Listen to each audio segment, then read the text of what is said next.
All right, so we'll proceed to our next topic on alternative learning equivalency and accreditation programs.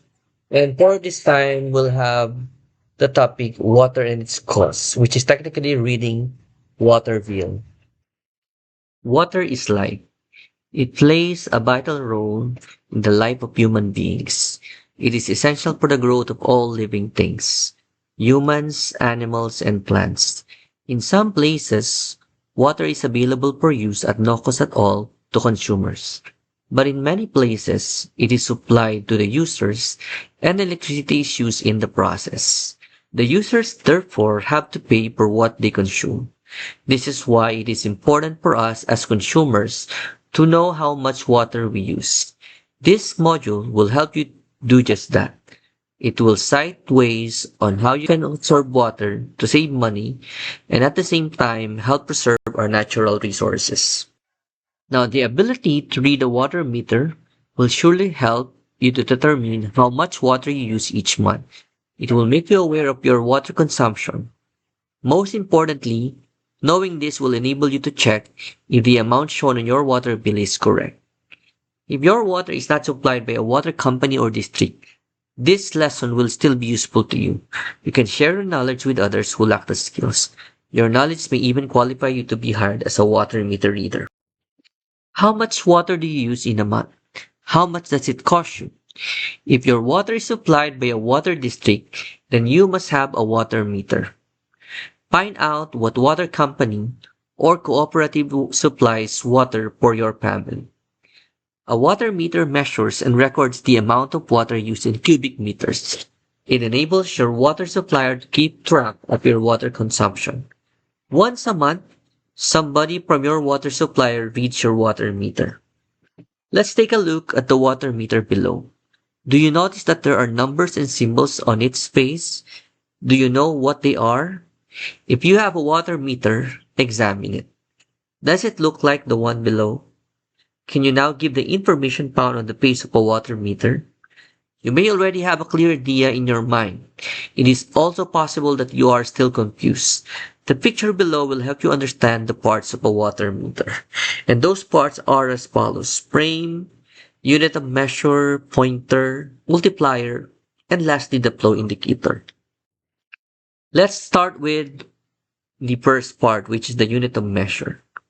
On the base of the water meter is a symbol meter cube. Do you have any idea what this means? The symbol meter cube is read as cubic meters and can also be written as CUM, which simply means cubic meter. It is the unit of measure used in measuring how much water has been consumed by a household slash business establishment over a certain period of time. The water meter on the previous page shows a reading of 7412.385 cubic meters.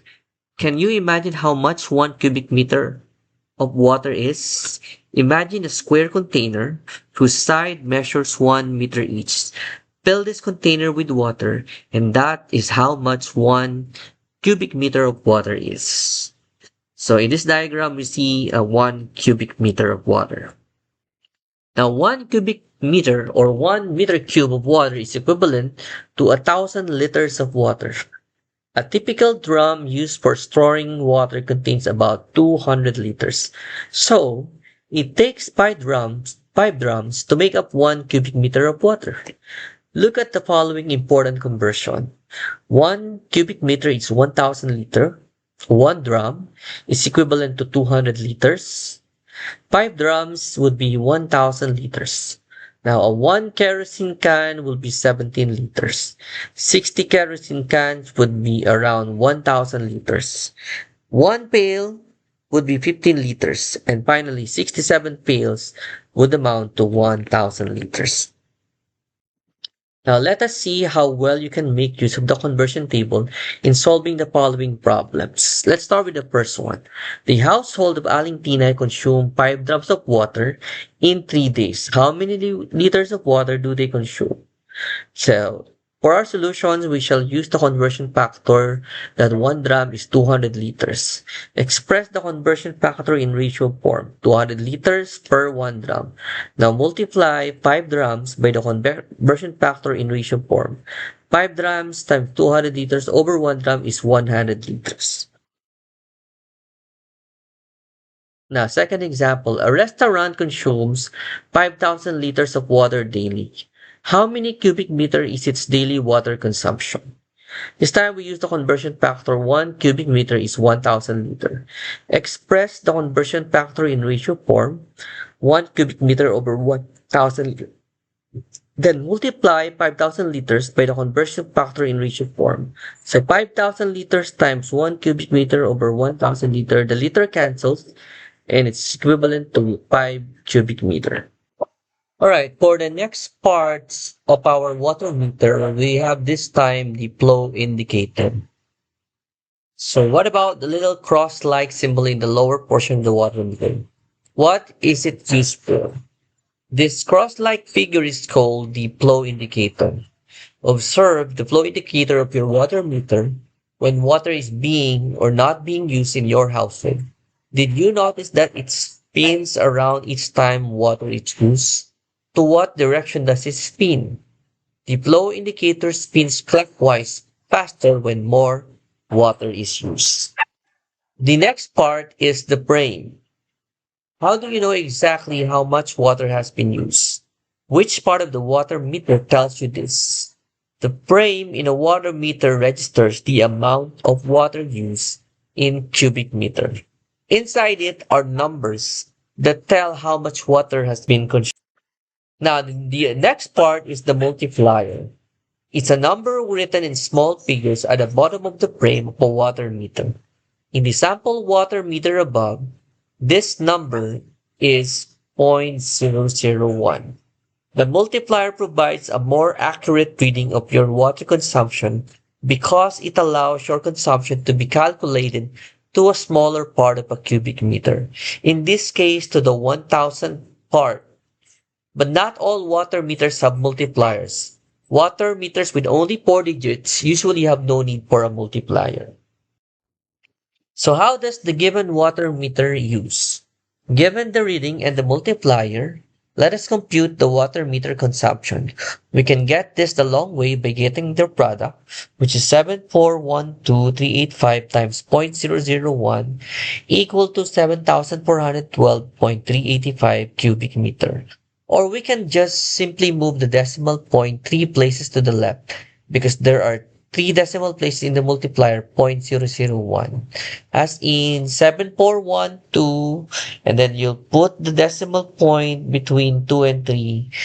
Thereby the answer will be 7412.385 cubic meters. Lastly, our next or last part of our water meter is the pointer. So finally, the short line on the right side of the frame that points directly to a number is called the pointer. Do you know what it is for? It indicates the last number which should be recorded when your water meter is read. By looking at the pointer in the water meter above, you can see that it read 7412385 and not 7412386. If, however, the pointer points exactly in between the two numbers, see figure on the right, we will take the smaller number as in the meter below, which reads 1509638 and not 1509639. So imagine that the following numbers are water meter readings. Write the total amounts of water consumption that would appear in the water bill in the blank. So in number 1, the meter reading is 2010342. Multiply that to 0.001 and the water meter reading is 2010.342 cubic meter. For the second one, we have 01421. So 1421 multiplied to 0.001, the water meter reading is just 1.421 cubic meter. Right, so that's it for our discussion. Take note the materials from this lecture were taken from the NFE Accreditation Equivalency Learning Material, Philippine Non-Formal Education Project of the Bureau of the Non-Formal Education, Department of Education, Culture and Sport, formerly, which is now currently DepEd. So that's it for today. You can proceed to the next lecture, and this video lecture is created and recorded to you by yours truly, Mr. Hardy Shin.